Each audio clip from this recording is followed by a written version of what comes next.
हमारा टॉपिक है coordinate covalent bond. तो सबसे पहले हम इसको पढ़ने से पहले इसकी एक एग्जांपल समझ लेते हैं ताकि हमें क्लैरिटी हो सके। वाटर के अंदर जब किसी भी एसिड को हम डिज़ोल्व करते हैं तो उसके रिज़ल्ट में H पॉजिटिव आइंस बनते हैं जिसको हम प्रोटॉन्स भी कहते हैं। अब हमने पहले डिस्कस किया कि हाइड्रोजन का एटॉमिक नंबर होता है 1, मतलब इसके वैलेंस शेल में एक इलेक्ट्रॉन है। जब ये आइंस में कन्वर्ट होता है और प्रोटॉन बनता है तो इसका जो एक वैलेंस शेल का इलेक्ट्रॉन होता है वो भी लूज़ हो जाता है। अब इसके पास कोई भी इलेक्ट्रॉन अवेलेबल नहीं है, तो जब ये वाटर के मॉलिक्यूल्स के पास जाएगा, चूँकि ऑक्सीजन के पास 2 लोन पेयर्स मौजूद हैं। लोन पेयर्स क्या होते हैं? जो बॉन्डिंग में इन्वॉल्व नहीं होते।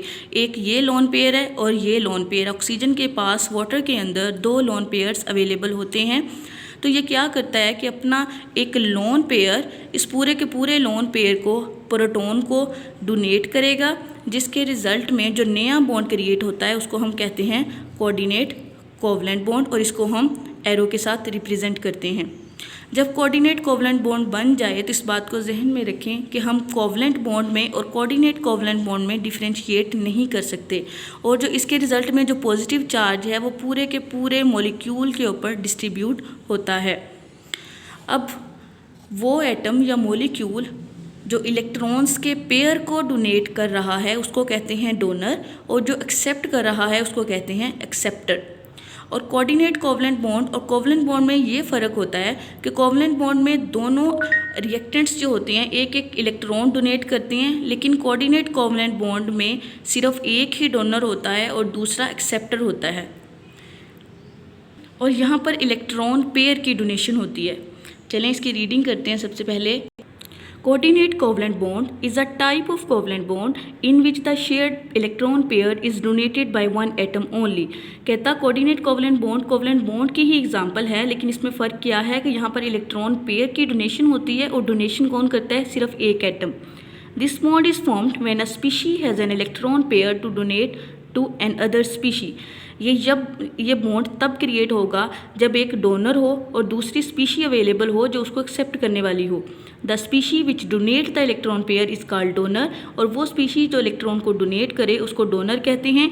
While that which accept is called acceptor, और जो एक्सेप्ट करती है उसको एक्सेप्टर कहते हैं। यहाँ से अक्सर शॉर्ट क्वेश्चन आ जाता है। एक तो कोऑर्डिनेट कोवलेंट बॉन्ड की डेफिनेशन भी पूछी जा सकती है और आपसे डोनर का और एक्सेप्टर का डिफरेंस भी पूछा जा सकता है। An arrowhead pointing toward the acceptor representing this type of bond, और इसको एरो से रिप्रेजेंट करते हैं, और इसका जो हेड होता है वो एक्सेप्टर की तरफ होता है और टेल डोनर की तरफ होती है। फिर आगे इसके एग्जांपल देखते हैं। Hydroxonium ion.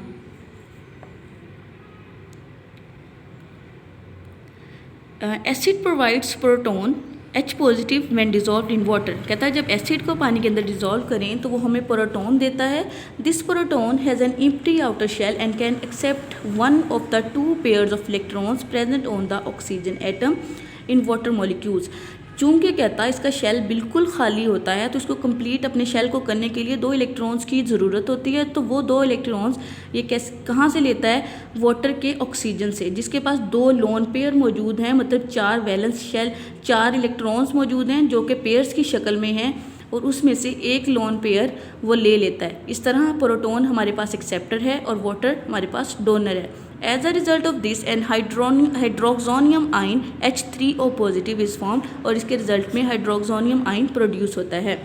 The positive charge covers whole of the hydroxonium ion, और अब ऐसा नहीं होगा कि पॉजिटिव चार्ज सिर्फ एक एटम के ऊपर होगा, ये पूरे के पूरे मॉलिक्यूल्स के ऊपर एग्जिस्ट करता है। After the formation of hydroxonium ion, कहता है हाइड्रोक्सोनियम आयन के बनने के बाद there does not remain any difference between a coordinate covalent bond and a covalent bond. तो हम ये डिस्टिंग्विश नहीं कर सकते कि कौन सा बॉन्ड कोवलेंट इन नेचर है और कौन सा कोऑर्डिनेट कोवलेंट बॉन्ड है। All the 3 bonds of oxygen behave exactly alike, और सारे बॉन्ड एक जैसे बिहेव करते हैं। इसके बाद आपने पेज नंबर 51 पर आना है। कंस्ट्रक्टेड रिस्पॉन्स क्वेश्चन का पहला क्वेश्चन है why HF is a liquid while HCl is a gas. तो इसका क्वेश्चन नोट कर लें। Because HF has strong hydrogen bonding due to which it exists as a liquid at room temperature as compared to hydrogen gas। Next हमारा question है second part में, fifth short question, is coordinate covalent bond a strong bond? क्या coordinate covalent bond एक strong bond होता है? तो इसका answer note कर लें। Coordinate covalent bond can form when one atom provides a lone pair of electrons to the bond. Coordinate covalent bonds are as strong as the other covalent bonds. कि coordinate covalent bond तब बनता है जब उसमें एक donor हो और वो इलेक्ट्रॉन पेयर को शेयर करे और एक्सेप्टर उसको एक्सेप्ट करे, तो ये दूसरे कोवलेंट बॉन्ड की तरह ही एक स्ट्रॉन्ग बॉन्ड होता है। अब हम दोबारा डायरी देखते हैं। आपने होमवर्क टास्क में कोऑर्डिनेट कम्प्लेक्सेस के यूजेस को रिसर्च करना है और इसको नोट डाउन करना है। इसी तरह कोऑर्डिनेट कोवलेंट बॉन्ड की एग्जांपल्स भी आप लिखेंगे। और ग्रामर टास्क में हमने प्रीफिक्स में को देखना था, जो हमने अभी पढ़ा कोऑर्डिनेट कोवलेंट बॉन्ड। तो ये को एक प्रीफिक्स है जो ऑर्डिनेट के साथ लगी है और इसको नया नाम दिया कोऑर्डिनेट। और क्लास एक्टिविटी में आपने H3O पॉजिटिव मतलब हाइड्रोक्सोनियम आयन का मॉडल बनाना था, जो आप किसी चार्ट पर भी बना सकते हैं और अपनी नोटबुक्स पर भी नोट डाउन कर सकते हैं। आपने अपना जो होमवर्क है उसको KPS के पोर्टल पर सेंड करना है। मैं उम्मीद करती हूँ कि आप तक लिंक पहुँच चुका होगा और आप इससे भरपूर इस्तेफादा करेंगे ऑनलाइन लेक्चर से और इसको उसी तरह तवज्जो से सुनेंगे जिस तरह फ़िज़िकल क्लासेस को लिया करते थे।